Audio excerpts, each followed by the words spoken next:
नमस्कार, Amar Ujala the bonus में आपका बहुत बहुत स्वागत है। मैं हूं आपके साथ अभिषेक गुप्ता और आप देखना शुरू कर चुके हैं क्रिप्टो काउंटर। क्या कुछ हुआ पिछले 24 घंटे में, पिछले एक दिन में, चलिए फटाफट जानते हैं आज के शो में।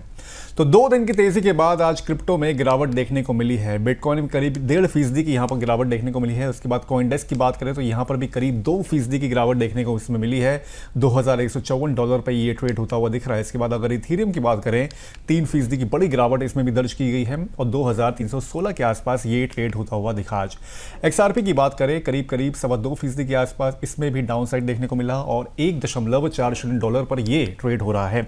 सोलाना की अगर बात करें तो इसमें 0.25% की गिरावट देखने को मिली और $89 पे ये भी ट्रेड होता हुआ दिखा। 2 दिन की बढ़त के बाद थोड़ी प्रॉफिट बुकिंग जो है वो आज यहाँ पर इसमें दिखी है। वहीं दूसरा, अमेरिका ईरान के बीच तनाव कम होने की उम्मीद से ग्लोबल इक्विटीज को भी मजबूती मिली है और कंपनियों के अच्छे नतीजे भी आए हैं, जिस वजह से क्रिप्टो में सेल ऑफ भी आज देखने को मिला है।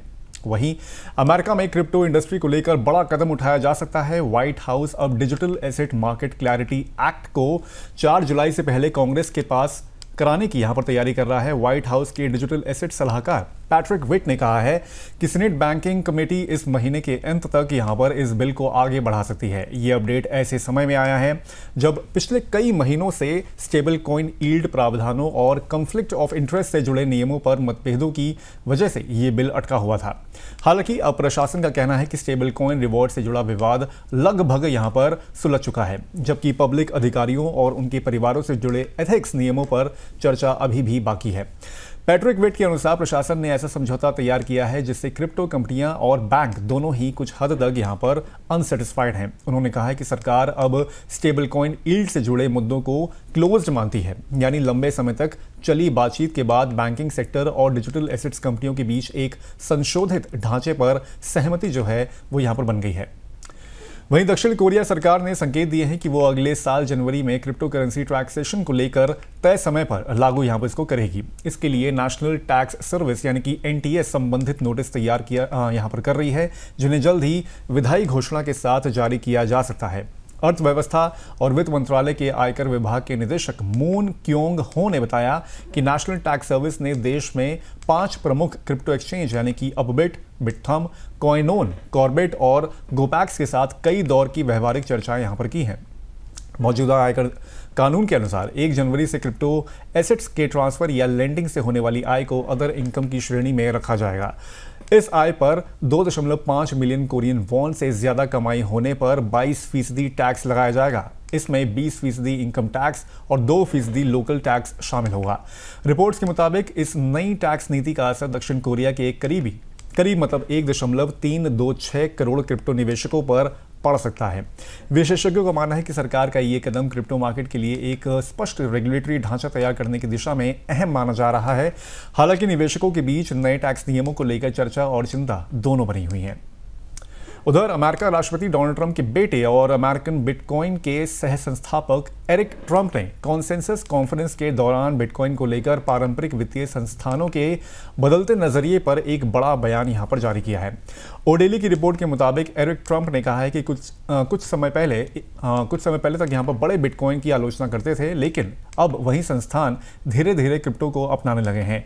उन्होंने JP मॉर्गन चेस का एग्जाम्पल यहां पर देते हुए कहा कि करीब 18 महीने पहले ये संस्था बिटकॉइन को लेकर नकारात्मक रुख रखती थी, जबकि अब ग्राहकों को होम लोन के लिए बिटकॉइन होल्डिंग्स को कोलैटरल के तौर पर इस्तेमाल करने की यहां पर इजाजत दे रही है। एरिक ने यह भी कहा है कि मेरिल लिंच और चार्ल्स श्वाब जैसे अन्य पारंपरिक वित्तीय संस्थान भी अब बिटकॉइन को स्वीकार करने लगे हैं। उनके अनुसार इन संस्थानों को अब एहसास हो गया है कि वे इंडस्ट्री ट्रेंड्स का लगातार विरोध नहीं कर सकते, इसलिए वे बिटकॉइन इकोसिस्टम को सपोर्ट कर रहे हैं। उधर डोनाल्ड ट्रंप के बेटों से जुड़ी बिटकॉइन माइनिंग कंपनी यानी कि अमेरिकन बिटकॉइन ABTC ने इंडस्ट्री ट्रेंड के विपरीत चलते हुए बड़ी उपलब्धि यहां पर हासिल की है। कंपनी ने महज 3 महीनों में प्रति बिटकॉइन यानी कि पर बिटकॉइन माइनिंग लागत में करीब 23% की यहां पर कमी दर्ज की है। कंपनी के बुधवार को जारी फाइलिंग के अनुसार 2026 की पहली तिमाही में 1 बिटकॉइन माइन करने की लागत घटकर लगभग $36,200 रह गई है, जबकि Q4 2025 में ये लागत करीब $46,000 थी। ये लागत सार्वजनिक रूप से सूचीबद्ध बिटकॉइन माइनिंग कंपनियों के औसत खर्च से काफी कम है। रिपोर्ट्स के मुताबिक साल 2025 के अंत तक कई पब्लिक माइनर्स के लिए प्रति बिटकॉइन औसत लागत लगभग $80,000 तक पहुंच गई थी। ऐसे में अमेरिकन बिटकॉइन मौजूदा बिटकॉइन कीमतों पर भी लाभदायक स्थिति में बनी हुई है। कंपनी ने बताया कि लागत में ये गिरावट जो है वो ज्यादा प्रोडक्शन वॉल्यूम, स्थिर फिक्स्ड कॉस्ट बेस और बेहतर एनर्जी प्राइसिंग डिसिप्लिन की वजह से संभव हुई है। कनाडा के एल्बर्टा स्थित ड्रमहेलर साइट, जिसे मार्च के अंत में शुरू किया गया, उसने भी कंपनी की माइनिंग क्षमता में बड़ा योगदान दिया है। इस साइट से लगभग 3.05 एक्सहैश कंप्यूटिंग पावर जुड़ी है। एक्सहैश उस क्षमता को दर्शाता है जिसमें माइनिंग मशीनें प्रति सेकंड कितने अनुमान लगाकर नया बिटकॉइन खोज सकती हैं। तो आज के क्रिप्टो काउंटर में बस इतना ही। ये शो आपको कैसा लगा हमें कमेंट करके जरूर बताएं। बाकी जल्द होगी आपसे मुलाकात, तब तक के लिए मुझे दीजिए इजाजत। नमस्कार।